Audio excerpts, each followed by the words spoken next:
Profe, le quería hacer una consulta. Sí, En, en donde puso el trabajo práctico, abajo sí. dice, se realizará la actividad con el siguiente grupo, y hay un montón de nombres. Y yo no aparezco, pero... ¿Cómo se siente el grupo? Pará. Ahora no, a ver, déjame verlo.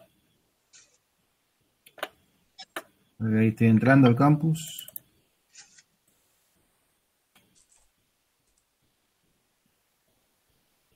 Me voy. Tarararara.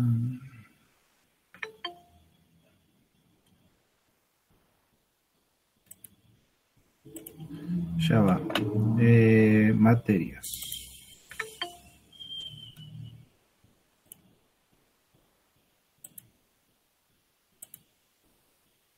Oh, no, lo cerré. No, espera que voy de vuelta.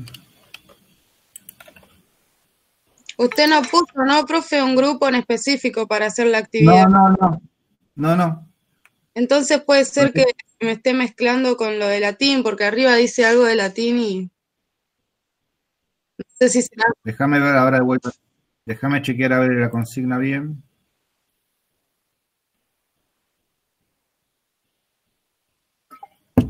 Déjame ver la consigna. Son 14. Bueno, mientras me abre el campus. No puse grupo. La idea, bueno, iba a decir que lo pueden hacer en grupo de dos y bueno, que ustedes se organicen, eligen un compañero para hacerlo. La idea es, bueno, que también de a dos, porque si alguno no tiene modo de tipear el texto o no tiene computadora o un modo de procesar el texto en Word o en PDF, eh, Marco, estás apretando para presentar algo. Sí, era para mostrarle justamente, no sé si ve mi pantalla ahí. Sí. ¿Y qué querés hacer, Sí, Marcos? la compañera decía esto, no sé si se ve.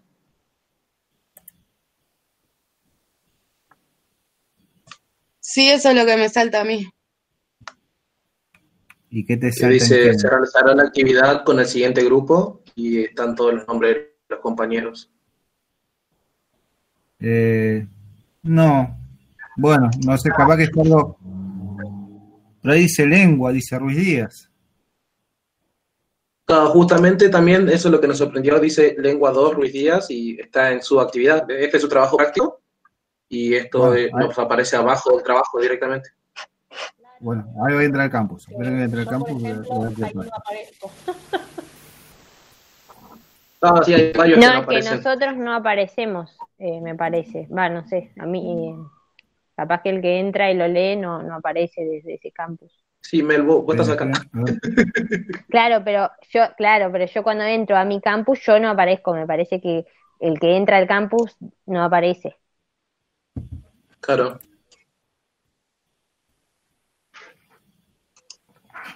A ver.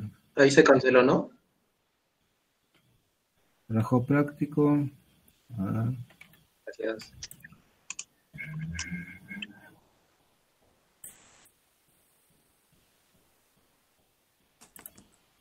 Bueno, se canceló. Mientras esperamos a un compañero más.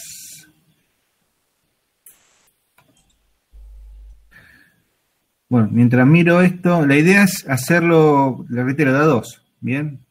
De que ustedes elijan al compañero que quieren para hacer el trabajo.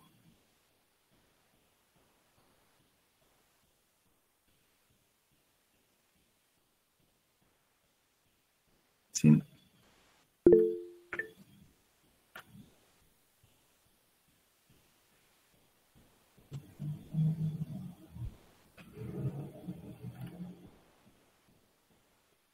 Bueno, el paso corrijo acá, 17 es.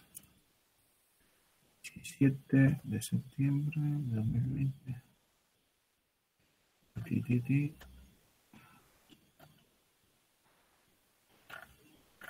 Sí, profe, yo justo también le iba a preguntar eso, porque ahí dice que la actividad cierra el día 17 y la fecha de entrega dice 30 de septiembre. Sí, ahí lo como que corregí. me quedaba la duda.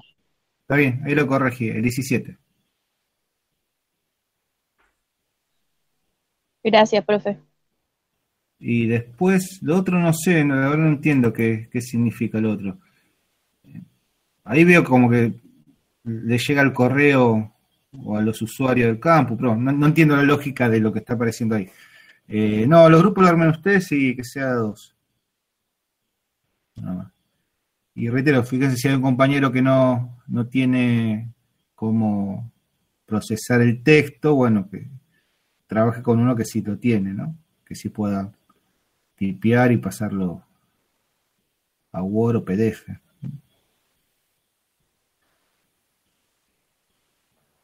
Profe, hoy vamos a hablar de los textos que tenemos que leer para hacer el trabajo, porque yo para ir a imprimirlos y quería saber bien los nombres para no imprimir otra cosa. ¿Está bien? Sí. Sí.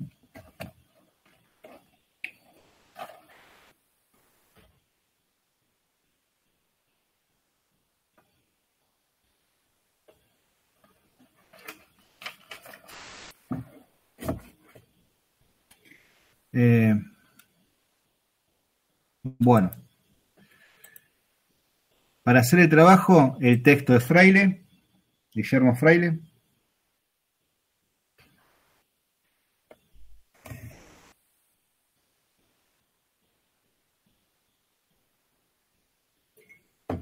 Que está en la carátula, ¿no? Los datos bibliográficos.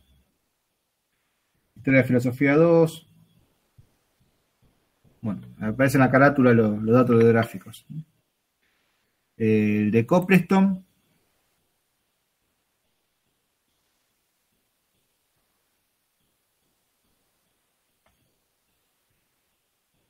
El de Copleston es el que empieza con el problema de los universales,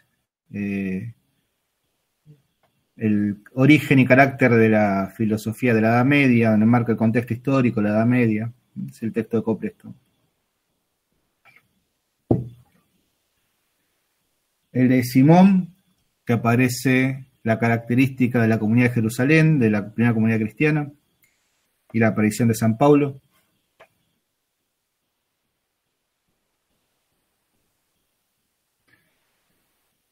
Y después tiene el de la patrística. No sé si se lo subí.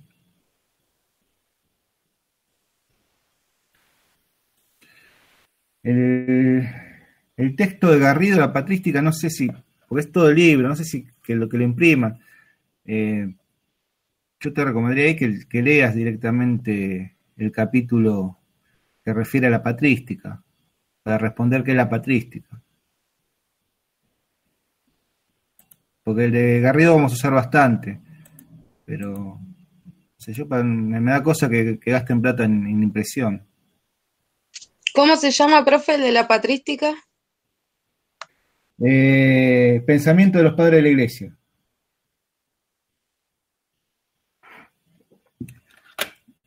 Si no subí el texto, tienen que tener el capítulo en el cuadernillo, pero le voy a subir el texto entero, el libro entero.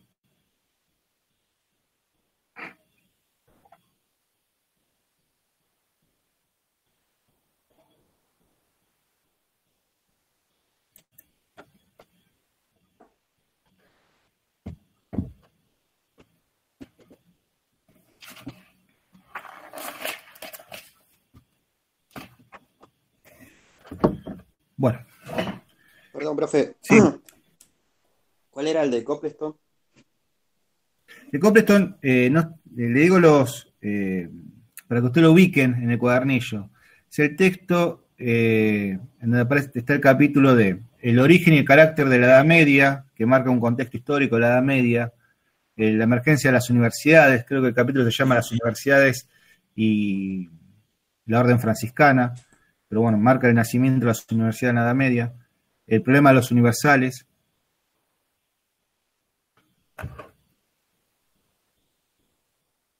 Te vas a encontrar con esos capítulos, ¿no? Para que lo ubiques al texto, en el cuadernillo, ¿no? Y los datos bibliográficos están en la carátula.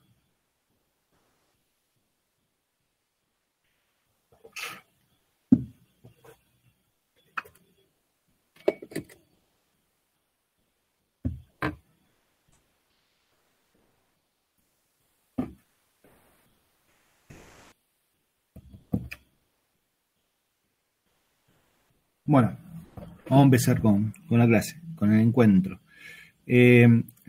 Con ustedes yo tendría clase los jueves y los lunes, ¿no? Sí. Los lunes que de 20 a 22 también, o 18 a 20, yo no me acuerdo. ¿El lunes en qué horario? De 18 a 20, lunes. Lunes 18 a 20.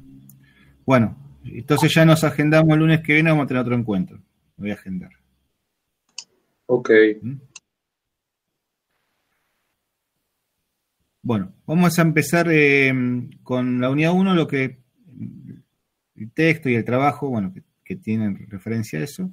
Marca más que nada contextualizarnos históricamente en la Edad Media, qué es la Edad Media, qué es la filosofía cristiana, cuáles son las influencias del pensamiento medieval. Y en esas influencias del pensamiento medieval, que aparece en el texto de Fraile, y es una de las preguntas del trabajo, encontramos que hay 4 factores, ¿no?, que van influyendo y condicionando el pensamiento medieval. 4 factores que interactúan entre sí y hacen una especie de amalgama, ¿no?, y van regenerando y reelaborando el pensamiento medieval.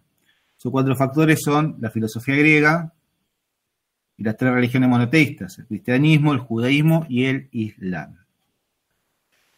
Entonces, a medida que esos 4 factores van interactuando y van influyendo entre sí, es que vemos la emergencia de sistemas filosóficos medievales o de un pensador específico medieval. Tomemos el pensador que tomemos. Por lo tanto, vamos a retomar, a repensar algunos pensadores de la filosofía griega que ejercen influencia en el pensamiento medieval, que de algún modo acontecen en el último periodo de la filosofía antigua. Entonces, lo que vamos a ver en estos encuentros y en los textos que ya tienen, porque son de la unidad 2, en esos textos aparecen los primeros pensadores que ejercen una fuerte influencia en el pensamiento medieval. Algunos son griegos y no cristianos, como es el caso de Plotino, que es el que vamos a hablar un poquito hoy, y otros son cristianos, como San Justino, como Justino y San Agustín, o el pseudo Dionisio, que son pensadores cristianos, pero que son del último periodo de la filosofía antigua. Recuerden que la filosofía antigua culmina, vamos a decir, principios del siglo VI, principios del siglo VI. Digamos, la fecha es C25, C24, ahora no la recuerdo exactamente, C24, C25, es en esa fecha en donde el emperador romano manda a cerrar las academias de Platón, esa academia que había fundado Platón ahí en el siglo V a.C. Entonces, bueno, este emperador las manda a cerrar. Imagínense que eran instituciones educativas, podemos llamarlas hoy en día, que tenían más de 10 siglos de vida. Entonces marcan toda una época. En esas academias platónicas no solamente se enseñó el platonismo tradicional, ¿no? Esas escuelas filosóficas han transitado por diferentes corrientes filosóficas, del platonismo tradicional, pasando por una especie de escepticismo,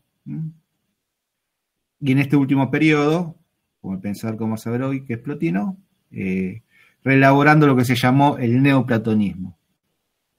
Entonces, bueno, cuando cierran esas academias, que son cerradas por el emperador romano, se marca como el cierre de la filosofía antigua. ¿Y por qué nos paramos de ahí? Nos paramos ahí para poder entender de dónde el pensamiento medieval es influenciado. Bueno, hoy íbamos a hablar de Plotino. Plotino es un pensador que forma parte de este neoplatonismo. El neoplatonismo como el último, vamos a decir, la última corriente filosófica de la filosofía griega.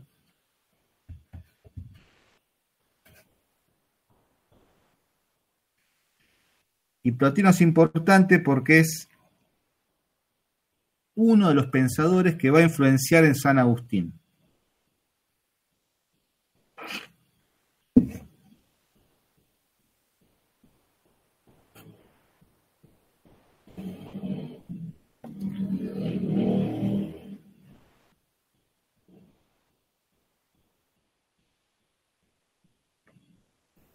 Bien. Uno de los pensadores que va a influenciar en San Agustín. Cuando Agustín en las confesiones dice que le llegaron textos platónicos y que esos textos platónicos que estuvo leyendo, que leyó, le prepararon el alma para el cristianismo. Es decir, Agustín había leído estos textos y se metió en esta filosofía neoplatónica antes de aceptar el cristianismo. Él dice que le fueron preparando el alma para recibir el cristianismo. En verdad lo que estaba leyendo eran las Eneadas de Plotino. Cuando él admite ahí en las confesiones que había recibido una fuerte influencia de textos platónicos, lo que está diciendo es que había recibido una fuerte influencia de los libros de Plotino, ¿no? De las obras de Plotino. Plotino es un neoplatonismo, forma parte del neoplatonismo. Este neoplatonismo retoma sobre todo al último Platón, a ese Platón del Parménides, del sofista, ese Platón que ya había reelaborado su propia teoría de las ideas. Platón tardío sería, ¿no, profe?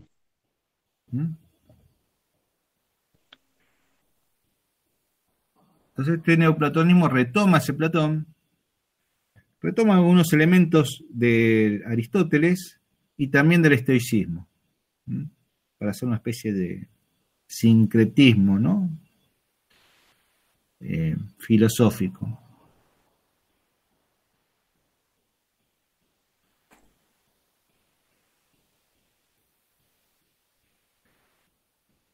Entonces es importante porque Plotino elabora un esquema metafísico y ontológico que es el esquema metafísico y ontológico que retoma San Agustín para poder amoldarlo a los dogmas cristianos, es decir, para poder asimilar y sintetizarlo con el cristianismo.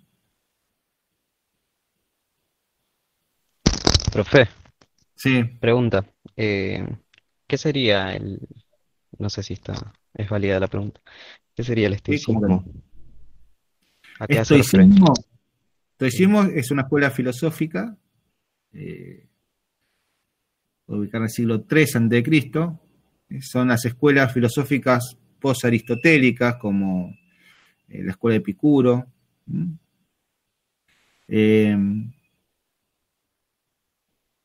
Es un periodo helenístico, ese periodo del imperio de Alejandro Magno, para que lo ubiquen históricamente. Se parece el estoicismo, el cinismo, ¿no? La escuela de Epicuro.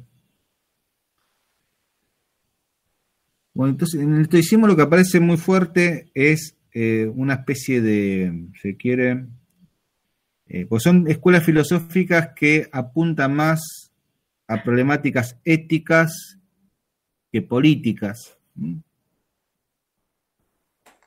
Uno en Platón y Aristóteles encuentra problemáticas éticas, pero muy vinculado a lo político. Ya lo vemos en Platón, ¿no? Que para Platón el buen gobernante es aquel que puede comprender y contemplar el bien. Entonces fíjense que el saber político está asociado a un saber metafísico y que solamente aquel que se puede gobernar a sí mismo puede gobernar a los otros. Entonces la ética está ajustada a la política. De ahí también esa especie de isomorfismo del alma que hay en Platón, es decir, alma, ciudad, cosmos, ¿no? Entonces, del mismo modo que está estructurado el alma, también está estructurada la polis. Alma racional, alma irascible, parte racional, parte irascible, parte concupiscible, ¿no? Concupiscente.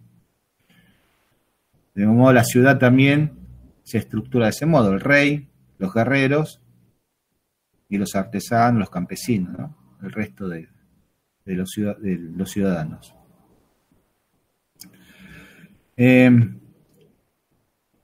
Y en Aristóteles también tenemos esta relación, ¿no? Es decir, la frónesis, la prudencia, es un tipo de saber que me puede guiar en mi vida práctica para saber cómo debo deliberar y elegir los medios para alcanzar aquellos fines que responden a una vida virtuosa y alcanzar la felicidad con eso. Pero la frónesis también me va a servir para la vida política. Es decir, Pericles es un buen político porque es prudente, posee la prudencia. Por eso lo que se da cuenta, y en eso Aristóteles quizás es una de las cuestiones más, una controversia o discusiones, vamos a decir, que tiene con el platonismo. Es decir, para Platón lo político está asociado a lo metafísico y para Aristóteles no. No, para Aristóteles, ya lo decía Aristóteles, él se da cuenta que sabio es aquel que puede contemplar, por decirlo de algún modo, ¿no? Sabio, si quieren filósofo, es aquel que puede contemplar las verdades eternas. Pero no necesariamente eso te hace prudente.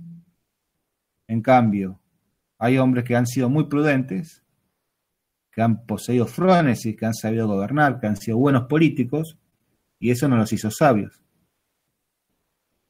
O sea, hay en lo político un tipo de saber distinto del saber teórico, ¿no? En Aristóteles. Un saber práctico. Ahora, en estas escuelas como el estoicismo o la escuela de Epicuro, quizás la preocupación ya, lo ético está algo disociado de lo político porque no hay una preocupación política. Y de hecho tiene que ver con el contexto. ¿Por qué no hay una preocupación política? Porque estos filósofos no estaban viviendo en las polis griegas, estaban viviendo en el imperio. Entonces, si hay imperio, hay un emperador. Y si hay un emperador, mucho de política no hay que deliberar, ¿no?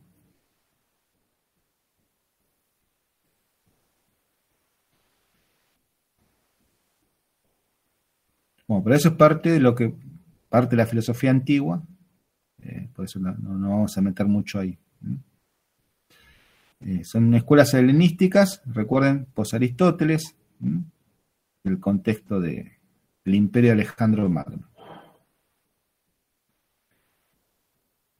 El neoplatonismo toma algunos elementos del estoicismo, reitero, también Aristóteles, pero obviamente una fuerte influencia platónica, por eso es neoplatonismo, ¿no? Como el nuevo platonismo. Bueno, Plotino entiende también como en el esquema de la teoría de la ciudad de Platón, existe un plano inteligible, vamos a decir, ¿no? Hay un plano sensible y un plano inteligible.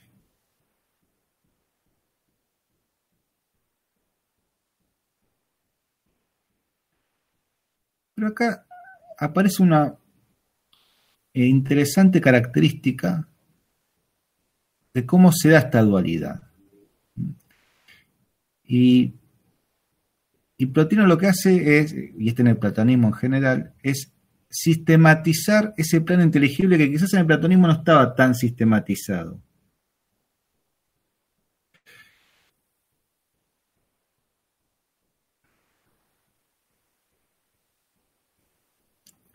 Entonces, Plotino entiende que, en primer lugar, que la realidad necesariamente debe tener una unidad que le da sentido.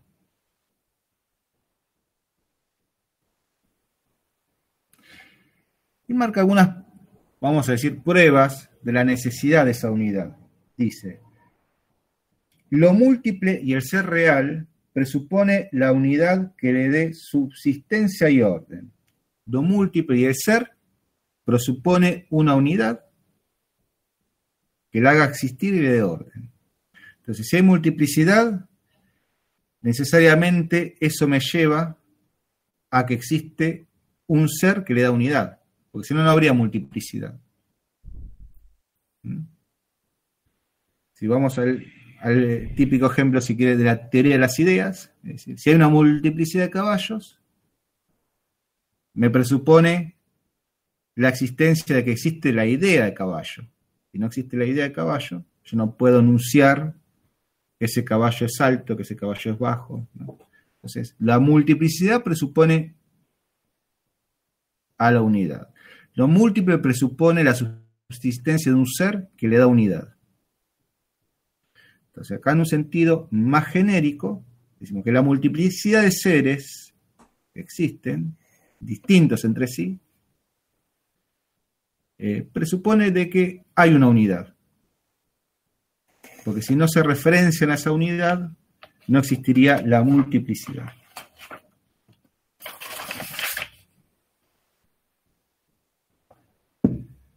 Otra prueba. El pensamiento presupone la unidad. El pensamiento presupone la unidad. Es decir, pensar presupone que existe algo que da unidad. Porque si no, el pensamiento sería caótico.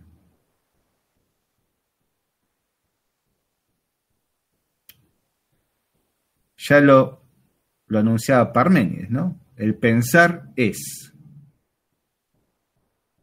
Y en este sentido, Plotino podría decir, pensamiento presupone un ser que le da unidad. Profe, Sí. quería preguntar eso, porque eso lo vi en San Anselmo, como que apuntaba a eso, ¿no? A una prueba de que Dios existe. Decía de que el acto bondadoso tiene que ver con una perfección de bondad. Y Sí. lo que sí no entiendo en una parte de San Anselmo, como que no dice, se contrapone a lo que decía Parménides de la idea del no ser no existe. Porque dice, se puede pensar en una isla perfecta, pero no se puede pensar en algo más perfecto que Dios. Y eso medio como que no lo entendí. ¿Puede ser que lo haya entendido mal? Creo que estás mezclando un poco las objeciones que le hace a San Anselmo el monje Gaunilón con lo que dice San Anselmo. Está bien, no está mal lo que está la asociación que hiciste. Anselmo está tratando de sostener un argumento a priorístico acerca de la existencia de Dios. Bien. A priorístico quiere decir proponer un argumento absolutamente racional, abstracto, disociado de lo empírico, digo, lo a priori, ¿no? Es decir, que no necesite de la experiencia sensible de lo empírico para poder argumentar o sostener el argumento. A tal punto que ese argumento se podría escribir en una especie de silogismo categórico de lo a priorístico que es decir, que de solo enunciar el razonamiento, enunciar el argumento, el mismo razonamiento tenga la suficiente fuerza y potestad en su necesariedad lógica para demostrar que Dios existe. Entonces, bueno, para no extenderme tanto con Anselmo que hace hoy, pero se puede incluso enunciar silogísticamente. Sería algo así. Dios es aquello de lo cual nada más grande puede ser pensable o pensado. Dios sería la premisa mayor, si quieren. ¿Se acuerdan del silogismo categórico? Sí o no. ¿Se acuerdan las clases de García? Silogismo categórico, razonamiento deductivo, Aristóteles. ¿Sí? ¿Sí? Te veo. Bueno. Sí. Infiero que. ¿Sí? No, sí lo veo. Si no, Gabriel se va a enojar. Aristóteles Forever se va a enojar si no se acuerda. Bueno, premisa mayor. Dios es aquello de lo cual nada más grande puede ser pensable o pensado. Esa es la premisa mayor. Premisa menor. Aquello mayor de lo cual nada más grande puede ser pensado o pensable está en mi mente y está por fuera de mi mente. Existe en mi mente y existe por fuera de mi mente. Porque si no, no sería lo más grande que pueda pensar, ¿no? Infiere Anselmo. Es decir, si habría algo más grande, digamos, si existe algo, supongo que lo más grande que pueda pensar, y solamente existe en mi mente, inmediatamente puedo pensar en cualquier otra cosa que existe afuera de mi mente y que existe en mi mente. Por lo tanto, puedo pensar en otra cosa más grande. Entonces, lo más grande que puedo pensar, necesariamente existe, lo puedo pensar y existe en mi mente, pero también tiene que existir afuera de mí. Si no, no es lo más grande que puedo pensar. Así que ahí tienen la premisa mayor y la premisa menor del argumento. Y ya necesariamente el mismo silogismo te da la conclusión. ¿Cuál es la conclusión? Bien, premisa mayor, premisa menor, término medio. ¿Cuál es la conclusión? Repito la premisa. Dios es aquello lo cual nada más grande puede ser pensable. A ver. Aquello lo cual nada más grande puede ser pensable existe en mi mente y por fuera de mi mente. Bueno, sí, Dios está en todos lados, está bien. Dios existe, ¿no? Dios está en todos lados, está bien. Esa es la conclusión, ¿no? Bueno, se infiere del razonamiento mismo. Entonces, fíjense que lo que plantea Anselmo ahí es un tipo de razonamiento cuya deducción tenga suficiente fuerza que de simple pensarlo me lleve a la existencia de Dios. Por eso Anselmo decía que el ateo o es un ignorante o es un necio, dice Anselmo. O es un ignorante porque no está concibiendo aquella idea de la cual nada más grande pueda pensarse. Entonces, como no la concibe, no puede llegar a esa conclusión. O es un necio porque la concibe esa idea de perfección, esa idea de lo perfecto, esa idea de la cual no podría pensar otra cosa más perfecta, pero lo concibe, llega a la conclusión necesaria por el mismo razonamiento, pero lo niega en su corazón. Entonces, mediante la razón, necesariamente por llegar a este razonamiento, puede llegar a la conclusión de que Dios existe, pero lo niega en su corazón. Por eso dice, vos sos un ignorante o sos un necio. Bueno, y hay una objeción que le hace un monje, que es el monje Gonilón, que le está haciendo una objeción que se le hace a los argumentos a priorísticos, es decir, es un salto ilícito el que está haciendo desde la abstracción de pensar lo perfecto a la existencia real, digamos, de que exista eso. Por eso pone este monje el tema de las islas perfectas, hermosas, ¿no? Por más que piense en unas islas perfectas que nunca ningún viajante descubrió y ni vio, ¿no? Por más que las piense, no me lleva necesariamente a que esas islas existan. Bueno, ahí está San Anselmo.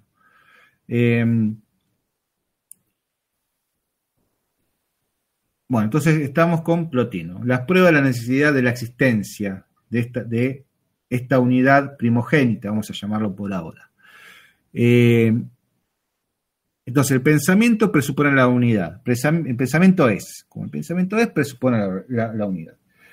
Vamos a leer un pasaje de esta prueba.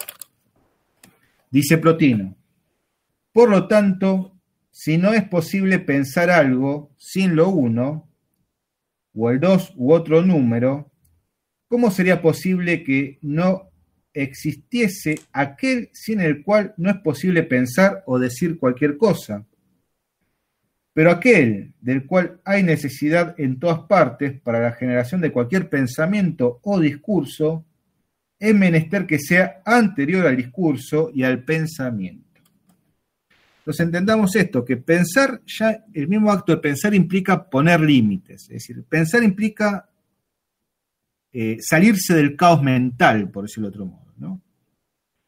Yo al pensar salgo del caos, y al pensar y elaborar el pensamiento en ese pensar, estoy suponiendo una unidad, y me estoy saliendo de lo ilimitado, me estoy saliendo de lo caótico. Entonces, de ahí que entiende Plotino que al existir pensamiento y al existir pensar, eso supone que existe una unidad previa, porque si no fuese previa, no podría ni siquiera pensar. Tercera prueba. La inteligibilidad de los seres presupone una luz superior. Acá como luz superior, digamos, está presuponiendo una inteligibilidad superior. Entonces, los seres tienen inteligibilidad si tienen cierta racionalidad, un orden que no necesariamente es empírico, ¿no? Sino algo que determina lo empírico, lo material.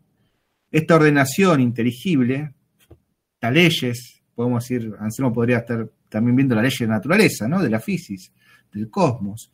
Estas leyes inteligibles suponen un orden superior que le da inteligibilidad.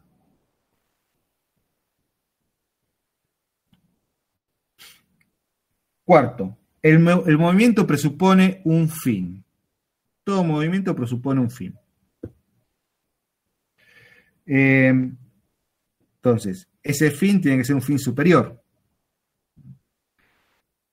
Acá, si se quiere, puede haber una cuestión aristotélica de fondo, ¿no? También en Platón puede estar el argumento, pero recuerden las causas aristotélicas, ¿no? La causa formal, material, eficiente y final. Entonces, podríamos vincularlo a esa causa final aristotélica y ese fundamento que Aristóteles lo sostiene muy fuerte para el teos, ¿no? Para su teos metafísico. Entonces, existe movimiento porque el movimiento tiende hacia un fin último. Un fin que ordena a los seres múltiples.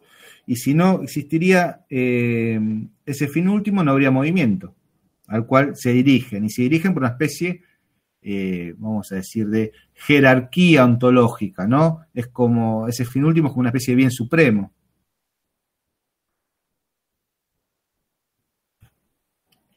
Bueno, entonces, todos estos, vamos a decir, estas pruebas me llevan a la idea de que necesariamente existe una unidad primogénita, primera.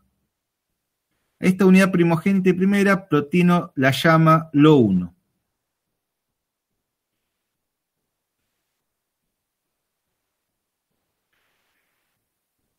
No es algo nuevo en la ontología o en la metafísica griega. Ya en Platón aparece este concepto. ¿Se recuerda? Bueno, Platón generalmente, en el Platón medio sobre todo, llama a este principio primero el bien en sí, lo bueno en sí, ¿no? Nunca lo define del todo, sino sobre todo recuerden ese Platón medio cuando era quizás incluso una constante en Platón, ¿no? Define dialécticamente los conceptos y cuando los va a alcanzar para terminar de cerrarlos, para dar la estocada final, como quien dice, se sale del discurso dialéctico y racional y aparece otro tipo de lenguaje alternativo que es el mito, ¿no? Por eso Platón es un gran creador de mitos. Recuerden que todos los mitos platónicos son mitos platónicos porque los inventa Platón. No son mitos que toma prestado de la tragedia griega o de la mitología griega. No son mitos que inventa él. Entonces,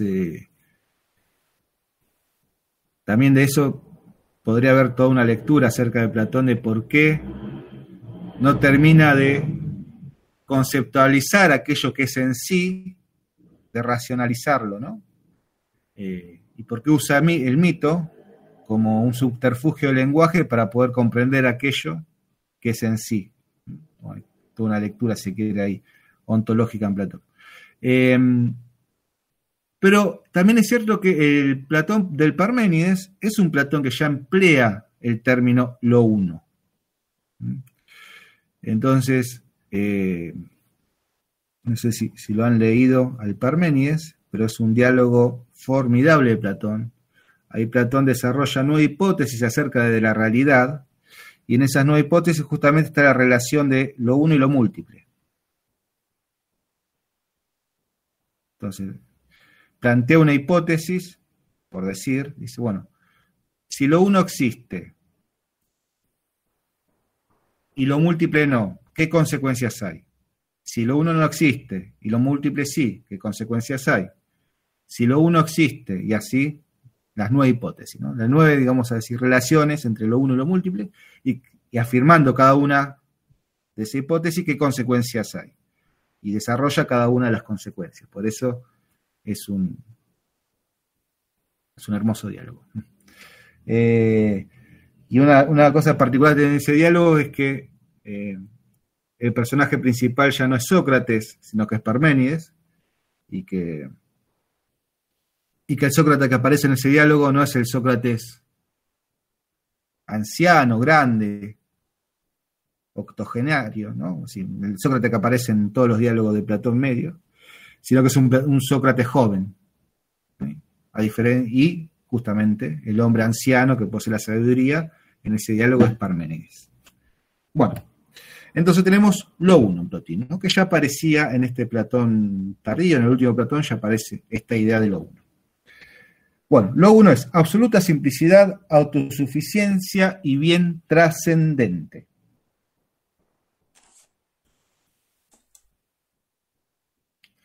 Bueno, ¿por qué esa absoluta simplicidad? Porque si no fuese simple, debería existir necesariamente una entidad superior, ya que lo compuesto es causado por lo simple. Entonces, necesariamente tiene que ser simple. Tiene que ser autosuficiente, tiene que bastarse a sí mismo, porque si no se basta a sí mismo, implica que necesariamente hay otro ser mucho más suficiente que lo está generando. Y es bien trascendente. Es un bien que trasciende. Porque si no trasciende, es trascendido por otro. Como el bien platónico. Digamos, trasciende toda la realidad. Bueno, vamos a citar a Plotino. Lo que no es primero tiene necesidad de lo que existe antes que él. Y lo que no es simple tiene necesidad de los elementos simples que contiene para poder resultar de ellos. Así pues, si debe existir algo absolutamente suficiente a sí mismo, debe ser lo uno. Que exista solo de tal manera que ni respecto a sí mismo ni respecto a otro se haya necesitado de nada. Otra característica de lo uno, infinito.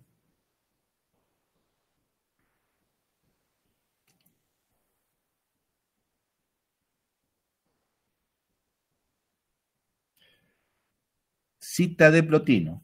Y este es lo infinito, pues no existe más que uno y no tiene límite donde termine algo suyo. Ni tampoco tiene figura, porque no tiene partes ni forma. Debe considerarse infinito no por la inagotabilidad de su magnitud o de su número, sino por lo ilimitado de su poder.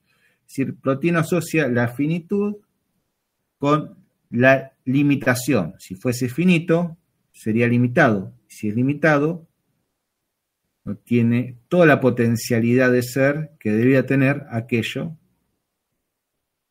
que trasciende al mundo. Habría otro con mayor potencialidad que él, por lo tanto, tiene que ser infinito. Acto puro, autocreador.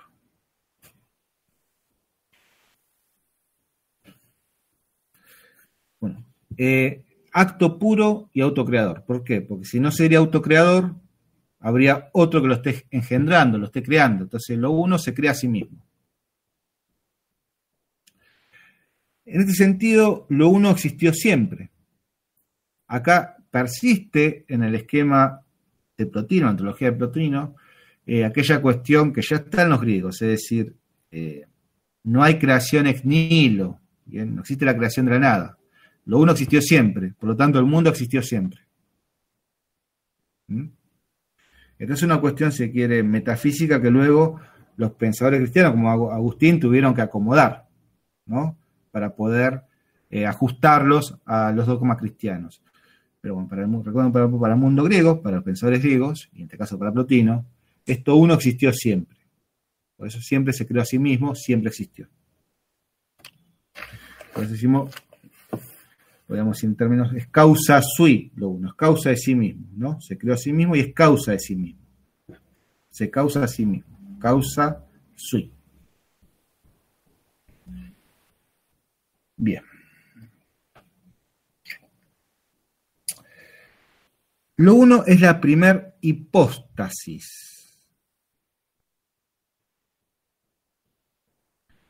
La hipóstasis podríamos tener como una especie de entidad, entre comillas, de entelequia. Es como la primer hipóstasis de la realidad del mundo, ¿no? Del plano inteligible. Es la primera hipóstasis. Es la suprema, ¿no? La que trasciende todo, al resto.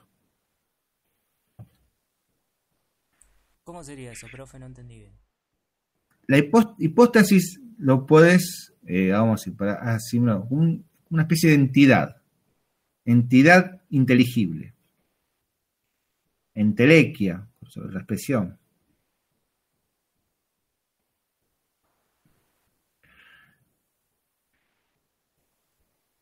Profe, Sí,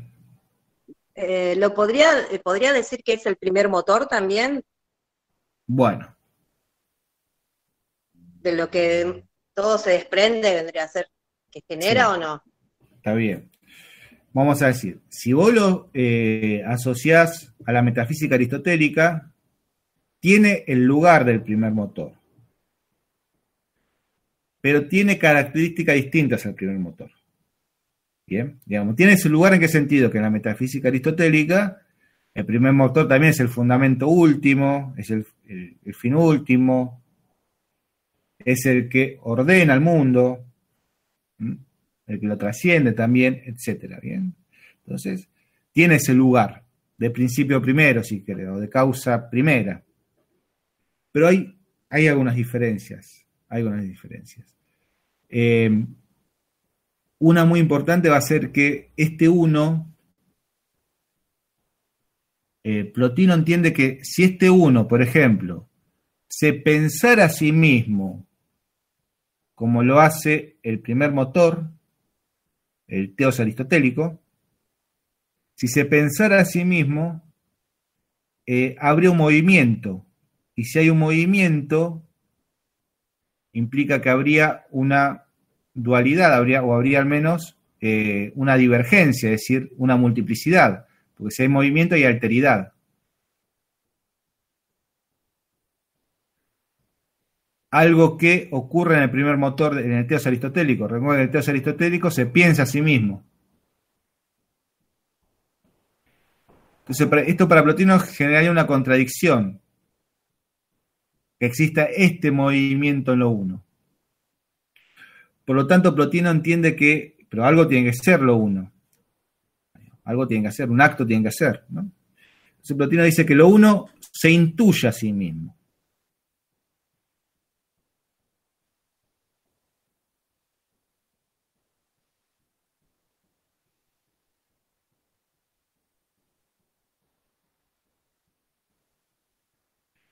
Y en este intuirse, fíjese que no es un acto racionalista estricto, porque el intuir implica otros elementos, ¿no? Como cualquier tipo de intuición. La intuición puede comprender algo de intelección, pero esa intelección que comprende la intuición no se asocia a elementos inmediatos de cualquier acto intuitivo, ¿no? Elementos irracionales. Es un acto inmediato que no tiene mediación, la intuición, ¿no? Uno intuye algo, es como que se le viene inmediatamente a la conciencia, ¿no? Entonces la intuición implica elementos de cierta intelección, o podría implicarlos, pero también elementos irracionales.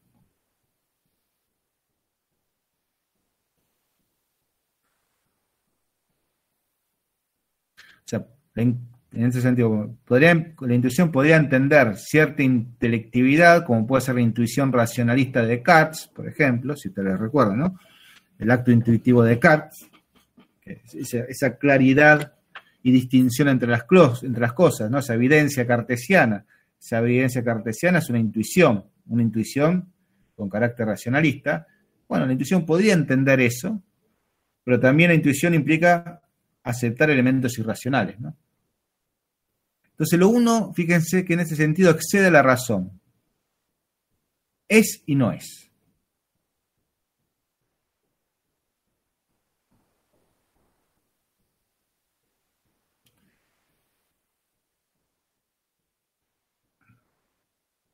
Y en este sentido lo uno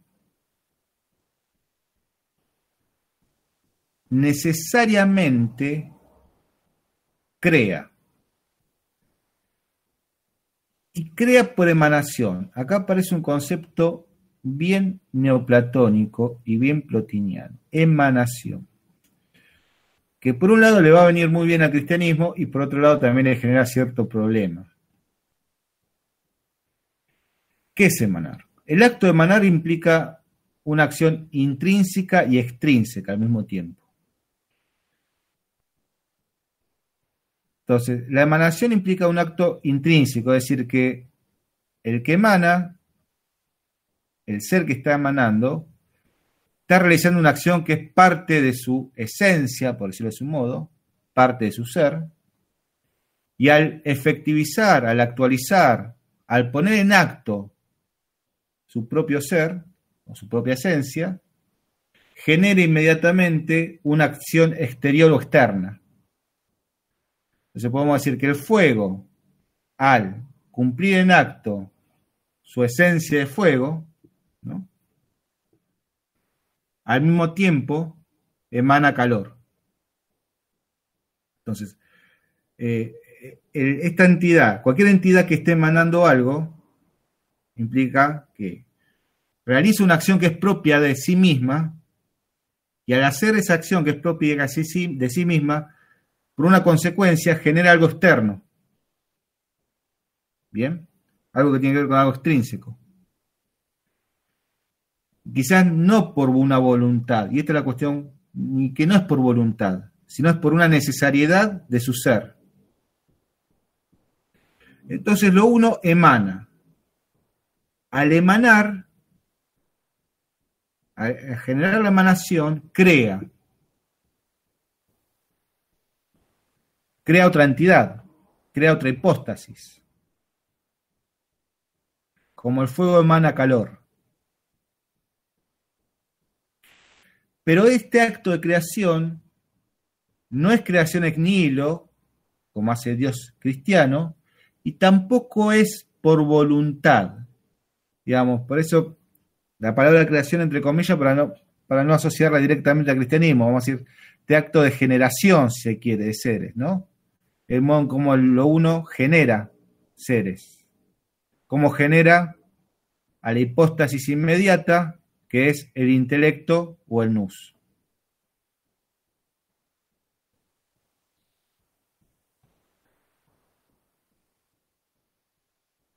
Entonces, la diferencia con el Dios cristiano es que lo uno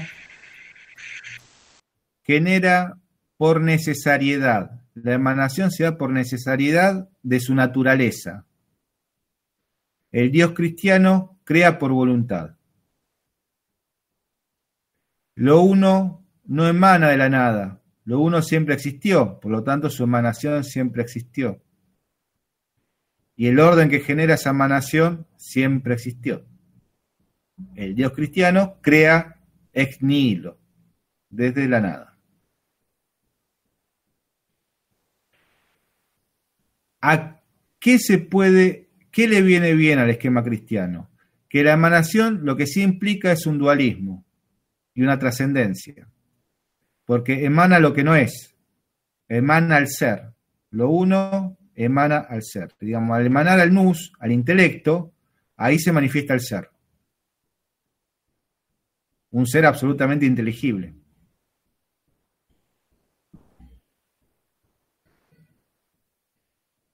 Entonces, ese dualismo sí le viene bien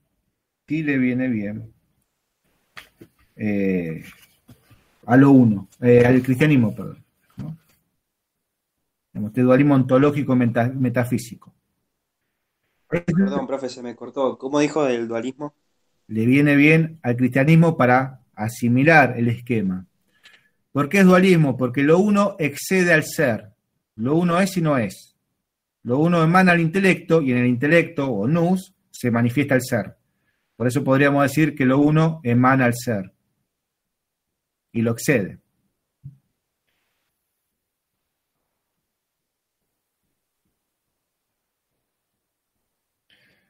Por eso otra característica que vamos a plantear de lo uno es que es superior al pensamiento puro y al deseo. superior al pensamiento puro porque es superior al intelecto puro, al nous.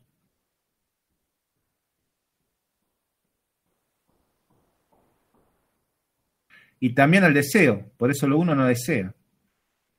Es superior a cualquier deseo. No desea porque desear algo implicaría una falta.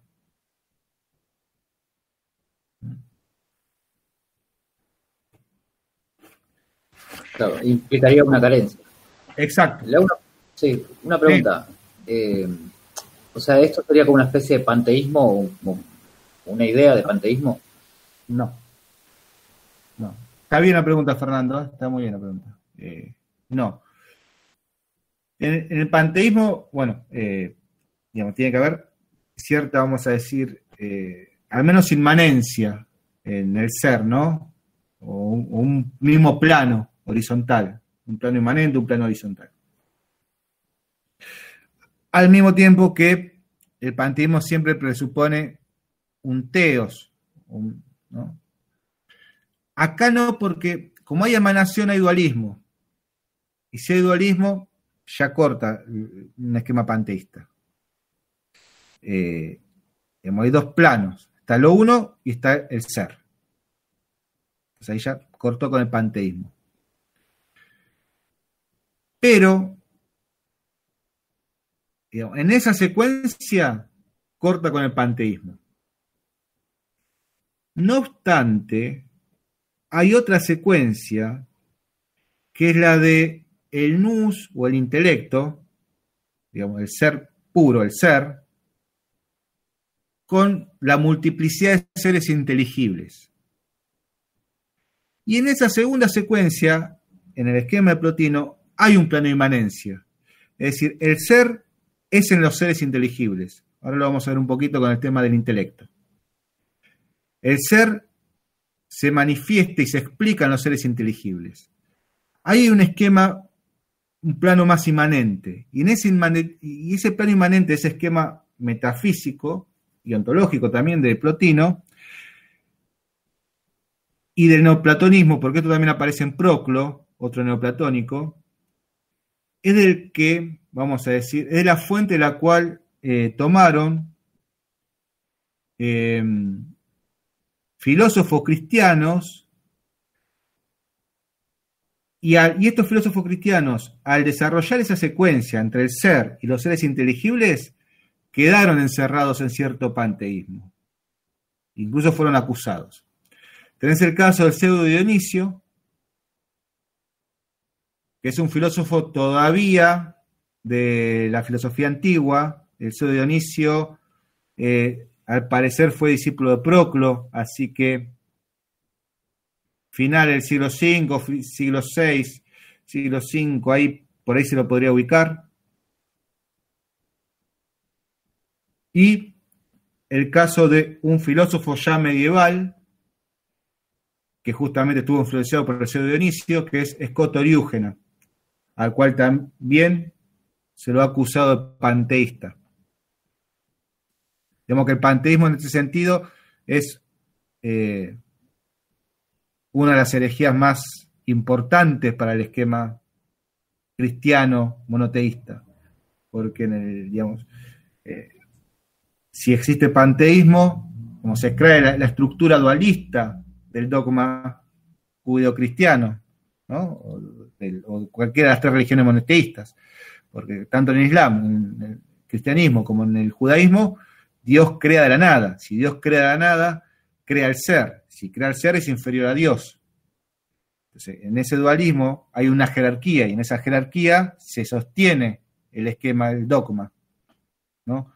El mundo es creado por Dios, entonces el mundo es inferior a Dios.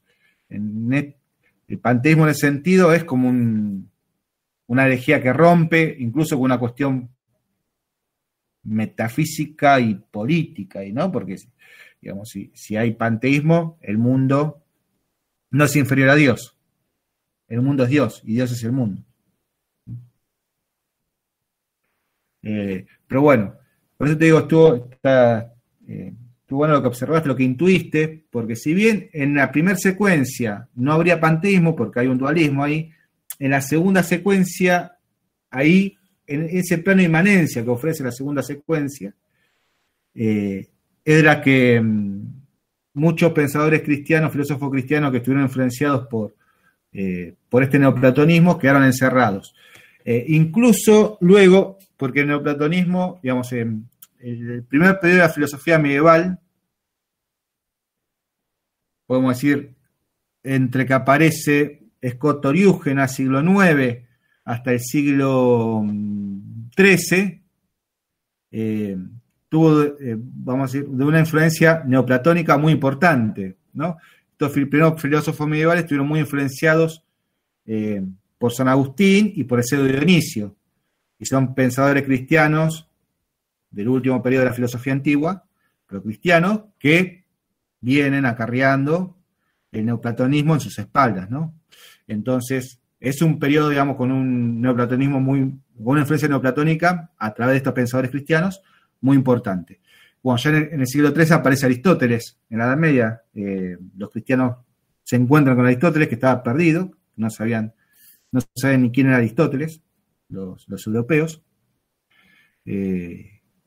Bueno, Santo Tomás, obviamente, se encuentra con las obras de Aristóteles, y ahí aparece Aristóteles en escena, y es Aristóteles el que empieza la filosofía aristotélica, la que empieza a ejercer influencia en la filosofía cristiana, ¿no? Ya era conocido por los islámicos, ¿no? De hecho, bueno, Santo Tomás, las obras de Aristóteles con las que traduce Santo Tomás y que lee Santo Tomás, son las que había traducido y elaborado un filósofo islámico llamado Averroes. Pero cuando culmina la filosofía medieval y empieza a aparecer el Renacimiento, la filosofía del Renacimiento nuevamente tiene una influencia neoplatónica muy importante, y en esos esquemas de vuelta aparece el neoplatonismo, el panteísmo, digamos. Aparece este juego con el panteísmo. Y estoy pensando... Claro, sí, decime. No, también que me acordaba del idealismo alemán, que también, o sea, tiene como una idea, o el movimiento literario del romanticismo, que también tiene como una idea así de panteísmo. Está bien. Bueno, habría que pensarlo, está bien. Lo que pasa es que ahí ya tenés, digamos, ahí tenés otro jugador en la escena, en ese idealismo alemán tenés otro jugador en la escena que es Kant. Digamos, el idealismo alemán es, vamos a decir, deudor de la filosofía kantiana, ¿no? Y ya ahí Kant te cambia todo el escenario, digamos, ¿no? Te cambia todo el escenario ontológico, metafísico, te cambia todo Kant. Pero bueno, no obstante, podría pensarse, podría pensarse algo en Fichte, podría pensarse algo de ese juego, ¿no? Se lo podría permitir. Pero entendiendo, bueno, que ahí ya apareció Kant antes y les cambió todo el juego, digamos, ¿no? Bueno, entonces, estamos con el intelecto. Bueno, otra característica de lo uno. Incognoscibilidad e inefabilidad de lo uno. Lo uno es incognoscible e inefable.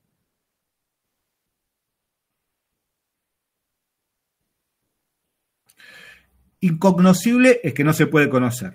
No se lo puede conocer racionalmente. No se lo puede conocer intelectualmente. Inefable que no se lo puede poner en palabras, en discurso. No se lo puede enunciar a lo uno, porque si lo estoy enunciando, lo estoy racionalizando. De ahí la imposibilidad de una teología positiva. Y esto lo va a retomar, como mencioné antes, a este autor, Eusedio de Dionisio. La imposibilidad, digamos, como que lo uno excede a la razón, al intelecto. Si excede a la razón y al intelecto, no se lo puede conocer racionalmente. Yo le decía que, por eso este neoplatonismo retoma cuestiones que estaban en Platón. Lo que pasa es que lo sistematiza. Pero si ustedes toman este juego que marqué en un principio, de Platón, este juego dialéctico de desprender toda una dialéctica racionalista, intelectual, para poder explicar lo inteligible, la despliega todo su esplendor, y ya va a culminar por conceptualizar aquello a lo cual se dirige, y cuando lo está por conceptualizar, frena y le da paso al mito, ¿no?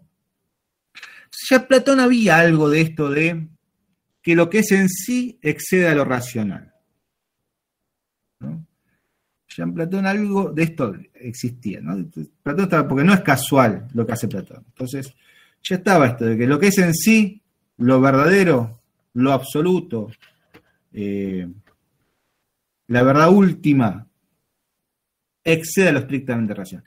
Incluso lo tienen ya metafóricamente en República, ahí en la alegoría de la caverna, hasta metafóricamente aparece, ¿no? Es decir, el prisionero, fíjense, bueno, sale de la caverna, no puede ver, el sol le molesta, le quema los ojos, bueno, abre los ojos de noche, para que se acostumbra bien, pero aunque el prisionero liberado se acostumbre bien a la luz del sol, nunca puede mirar al sol, dice Platón.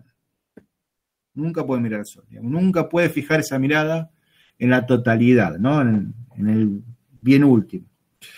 Entonces, hay algo de esto ya en Platón. Bueno, Plotino está ya como sistematizado, digamos, ordenado, marcado como de un modo discursivo. Es decir, lo uno no se puede conocer, lo uno no se puede poner en palabras, porque excede lo racional. Dice Plotino, admirable con lo uno, que no es ente. Lo uno no es ente, porque si es ente tiene ser. Lo uno excede al ser, es y no es. Para que lo uno no tenga que ser de tal manera, predicado de otro, de los cuales en verdad ningún nombre les conviene. Y si es necesario nombrarlo, conviene usar el nombre común de uno, no en cuanto es otra cosa que después sea uno, pero eso es difícil conocerlo, conociéndose más bien por su generación, que es la esencia. Entonces, lo uno no lo puedo nombrar. Puedo conocer algo de lo uno por lo que engendra lo uno. Pero no puedo saber lo que es en sí. No se puede conceptualizar, digamos. No se puede conceptualizar, exactamente. De acá que de luego el pseudo Dionisio toma esta idea y dice que a Dios no se lo puede conocer, no puede saberse qué es, pero sí puede saberse qué no es.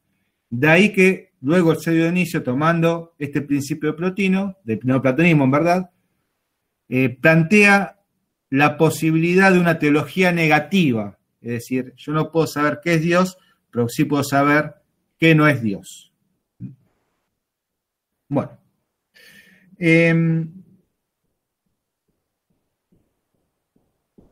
Y vamos a ver, vamos a plantear esto. Fíjense que, entonces, ¿cómo se puede conocer a la uno?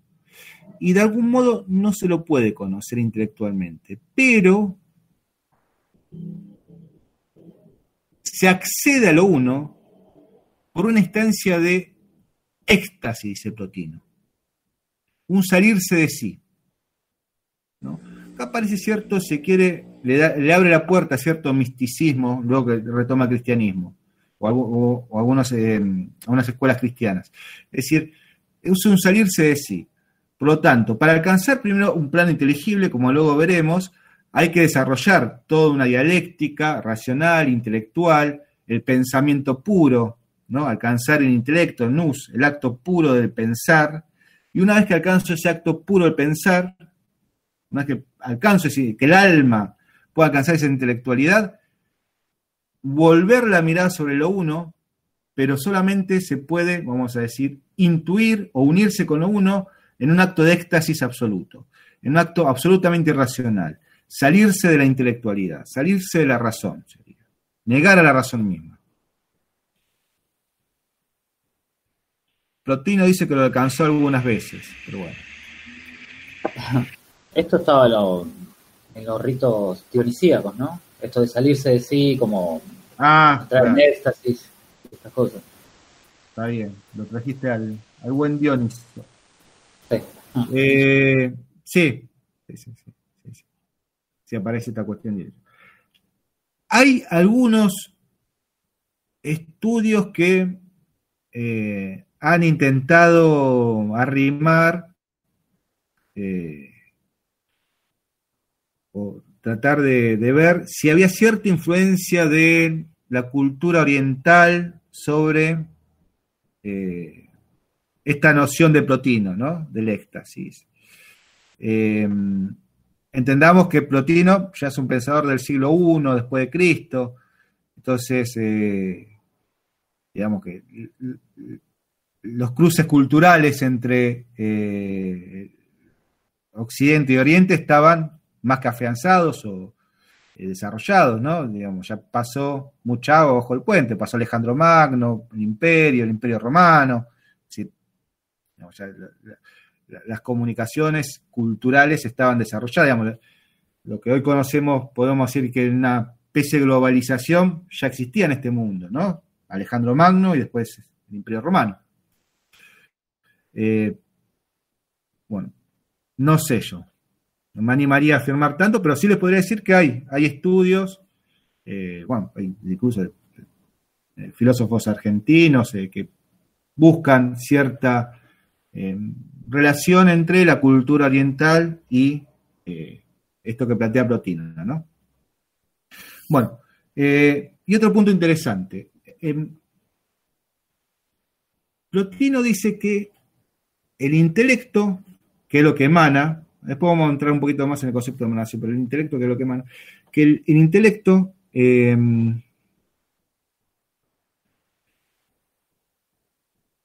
se piensa a sí mismo el intelecto. El intelecto sí se piensa a sí mismo, a diferencia de lo uno que se intuye a sí mismo.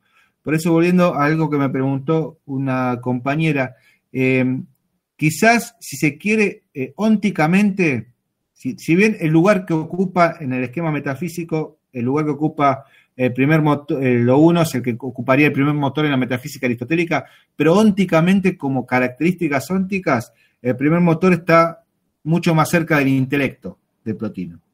En características, vamos a decir, de ente, ¿no? Porque el intelecto, el nous, es un ente en Plotino. Y se piensa a sí mismo igual que el teos aristotélico, como primer motor inmóvil. Entonces, este nous intelecto se piensa a sí mismo. Al pensarse a sí mismo hay alteridad y movimiento. Dice Plotino.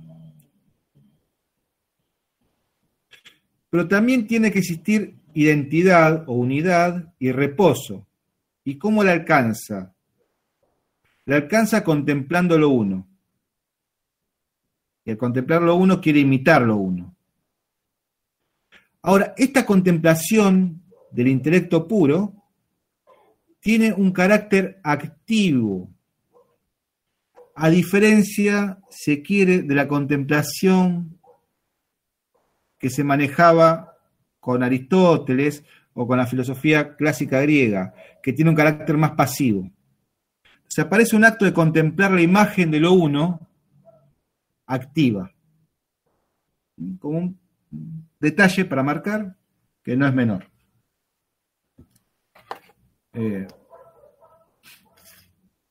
Bueno, si a alguno le interesa después, Deleuze trabaja esto de la imagen y la contemplación en Plotino como algo activo, ¿no? Como a diferencia de la filosofía clásica, si a alguno le interesa particular. Bueno, vamos a dejar acá, chicos. Vamos a seguir el lunes. ¿Bien? Bastante por hoy. Bueno, profe. ¿Bien? Bueno, profe. Escuchen, voy a abrir un foro para la unidad 1 y después voy a abrir foros por núcleos temáticos, digamos. Y ustedes en el foro me preguntan si tienen dudas. Y los dejo abiertos. Entonces, capaz que en algún otro momento tienen dudas y me preguntan. Así que bueno, lo abro mañana, ¿bien? Buenísimo, profe. Bueno. Gracias, profe. Nos vemos todos un fin de... Hasta luego, gracias. Listo, profe. Hasta el lunes. ¿Me deja su mail así me paso eso?